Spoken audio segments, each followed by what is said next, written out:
Hello, and welcome to the Brutal Iron Gym podcast, where our goal is to cut through the BS and deliver the brutal truth about topics related to health and happiness. Today's podcast number 1765. The topic is nutrition, and the title is, What is the best source of protein? Ooh, good question. One of my clients, we were doing weekly communication. We talked back and forth, and they were asking about this question, like what was the best source of protein? What was interesting, though, is the client is struggling to eat the minimal amount of protein. Their calorie allowance is between 1,500 to 1,800 calories, depending on whether it's a training day, non-training day. But right now, they're struggling to get in at least 80 grams of protein a day, which is far less than what I would ideally like them to be at. One of the reasons why they're struggling so much is because they're over-analyzing what they eat. They're worried about whether or not they're eating the best things, to the point where they're actually not eating enough of anything. So our main focus at this point is they're hitting the minimum of their calories. They're between 1,500 to 1,600 every day, but the protein is so low. Some days they're only getting 40, 50 grams of protein. That means that their carbohydrates and fat consumption are so high because there isn't the offset of the calories from protein, negating the calories contributing from carbs and fats towards their total daily calorie count. So they're over-consuming their energy nutrients and under-consuming protein, which is causing havoc everywhere.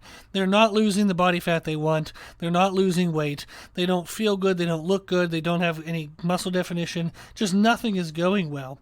And as I've tried to coax them to eat more protein, we got into the discussion. And our discussion was, hey, let's think things through in the sense of a kind of like a priority list of protein needs. What is most important about protein? Depending on where you are in your journey. So for them, the most important thing about protein is they're just not eating enough.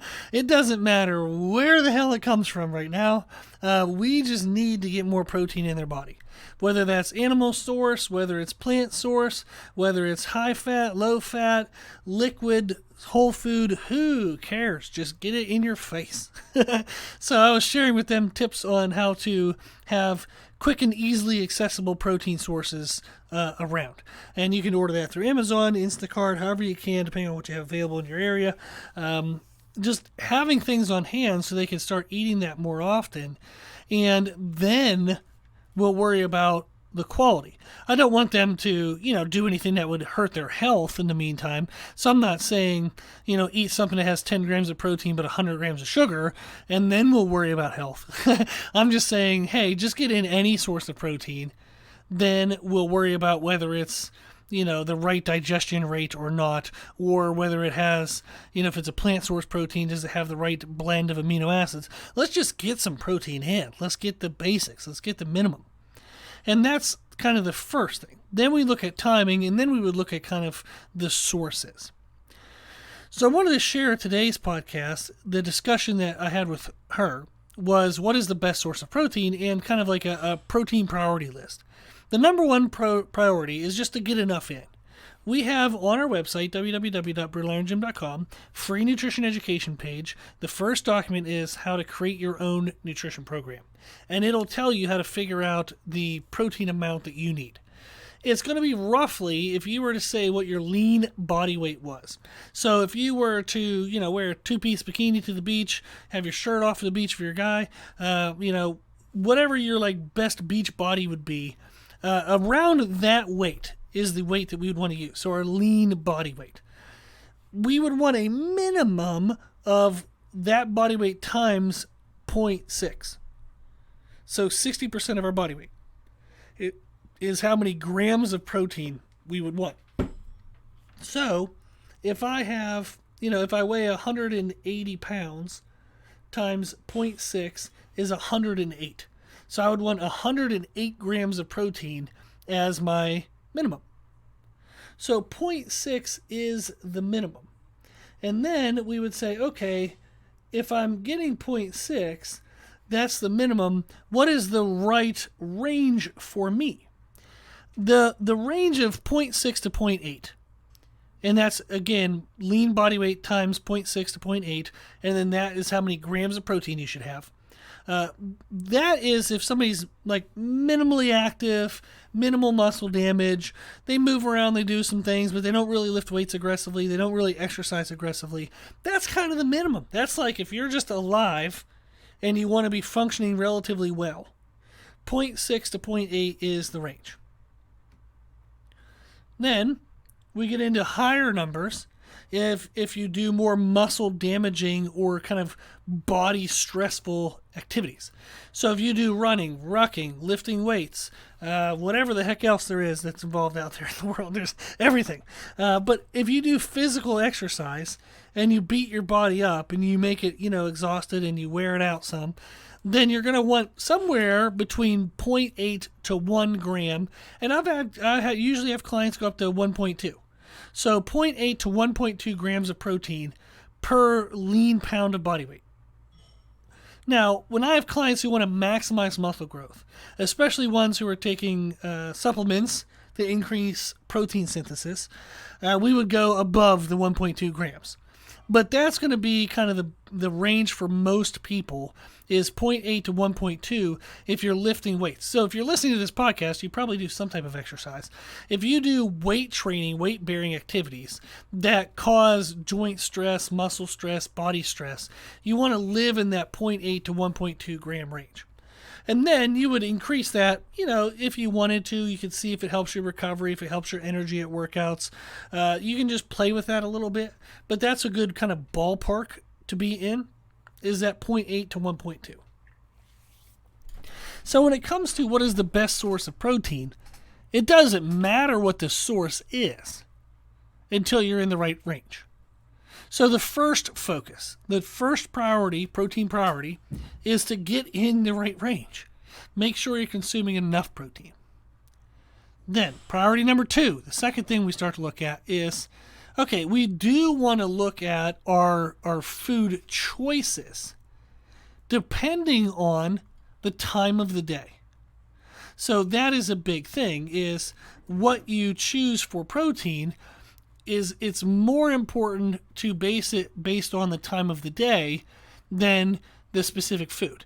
And what I mean by this is, like white fish is a very fast digesting protein source.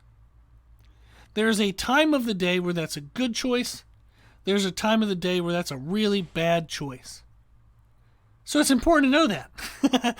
It's important to know that although white fish is typically considered a fast, good protein source, there actually is a time of the day that would not be good. That would not be optimal. It wouldn't be best. So looking at timing then tells us what to choose. So for our daily meals, which is every meal except for the last meal of the day, the daily meals, our goal with protein selection is to eat a protein source that digests quickly enough that you're hungry for your next meal.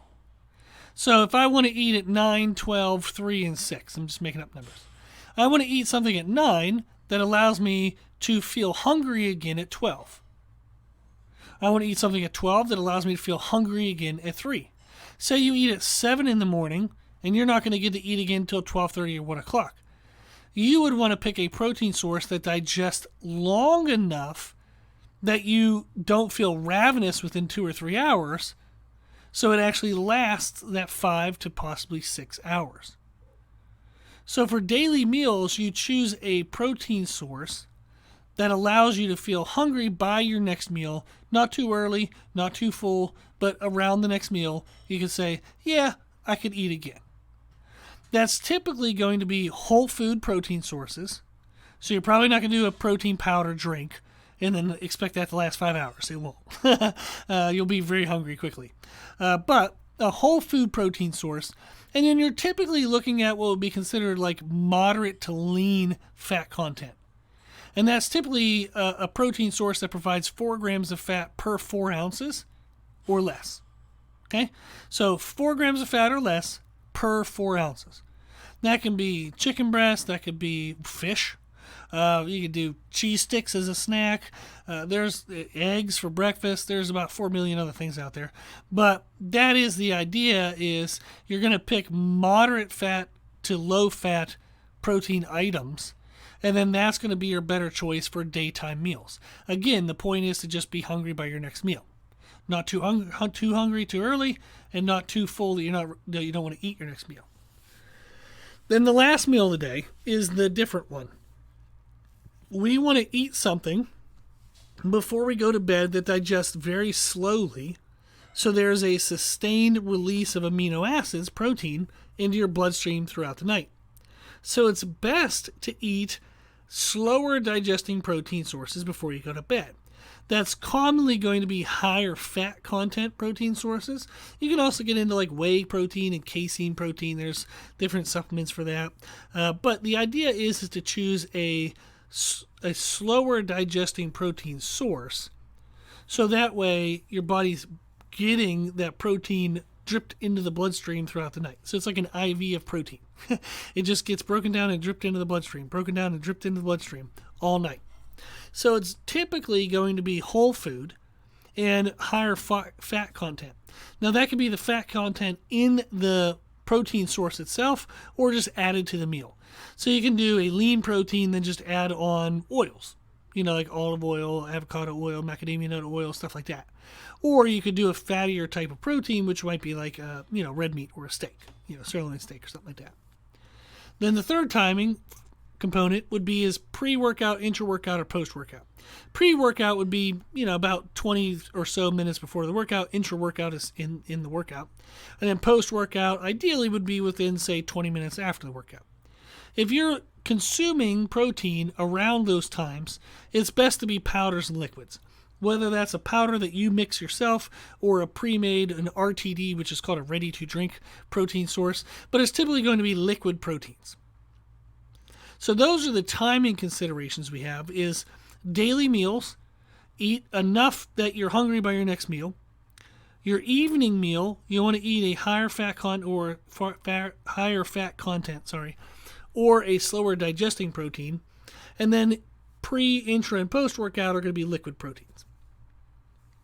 Now, that is, again, the first two priorities for protein is, number one is getting in the minimal needs, getting in the right range. Number two is then consider the timing of when you're consuming the protein. Then number three is, okay, now we look at what proteins. Typically, this breaks down into a discussion of animal protein versus plant protein. Animal protein is a more complete protein source. It has a better inclusion of all the amino acids. When we think about protein, we're looking at amino acids, and there are many amino acids, kind of like different components that make up protein. Animal proteins tend to have all of them. So if you're having a few sources of animal proteins, you really don't have to worry. You're pretty much covering your bases.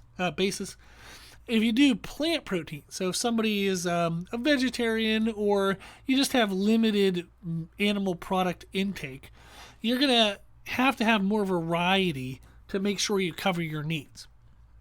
The reason why is plants tend to have a high amount of some amino acids, but a low amount of others. So therefore, you need to complement the highs and lows of each plant source to make sure you get the complexity and the fullness.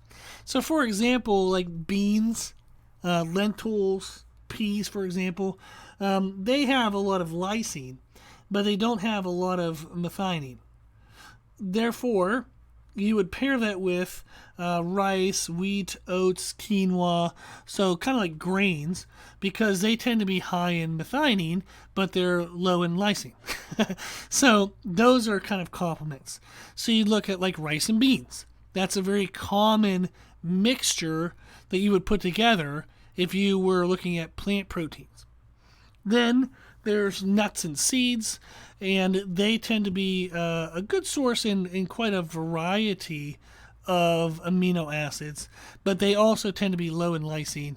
So you would want to kind of pair those with beans, lentils, and peas as well. And then you look at soy products. Soy does actually have a pretty well balanced, I get like profile of all essential amino acids, and that's foods like tofu, tempeh, edamame. They're going to be good all around sources, but you have to eat like kind of a lot of them. And usually people don't want to eat that much of like tofu, so they tend to then blend that, like I said, with like beans and rice and oats and quinoa and things like that. You also have like seitan is a good plant-based protein source, buckwheat. You have other types of seeds like chia seeds, hemp seeds. But the idea with plant proteins is you have to have quite a variety of sources to make sure you cover your needs. I do work with people who are vegans and vegetarians. I've helped them compete in bodybuilding shows, and they looked great. So you can build muscle on a vegetarian diet. It just does take a little more awareness of what you're doing, a little more number crunching, because you don't want to over consume carbohydrates in order to get your plant proteins in. So there's a little more work when you're doing it as a vegetarian or vegan, but it's absolutely possible, no doubts. So animal versus plant, you could do either one. Animal is just easier. Plants, you have to just make sure you have a lot more variety to make sure you cover your needs. But that's essentially what we look for when we say, okay, what are the best sources of protein? The true answer is nothing matters until you're eating enough protein. And then what the best protein selection would be is actually based on the timing of when you're eating it. And then you would look at actually specific food choices. So I thought that was helpful. A couple takeaways is to just make sure you're eating multiple sources of protein a day. Don't eat like, I'm going to eat, beef and rice 4 times a day. Get a little variety in there. It's better to have multiple sources of proteins just to make sure you round out all the amino acids. And it helps to also decrease like protein allergen development. So get a variety of proteins in. Eat what you like and eat what digests well.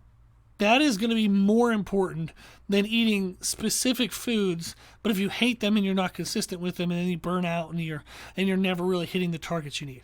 So eat what you like, eat what digests well for you, and they match the minimums you need, and it matches the timing and kind of like considerations of, daily meals being like leaner whole foods, evening meals being higher fat content whole foods, and pre, intra, and post workouts being liquid proteins.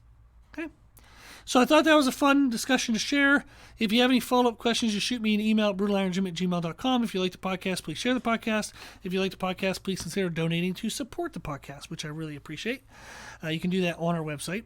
And if you like the information we share in the podcast, you can find more from us on our social media channels. You can find us and follow us on Instagram and YouTube under the name Brutal Iron Gym. As always, I hope this was helpful, and thank you for listening.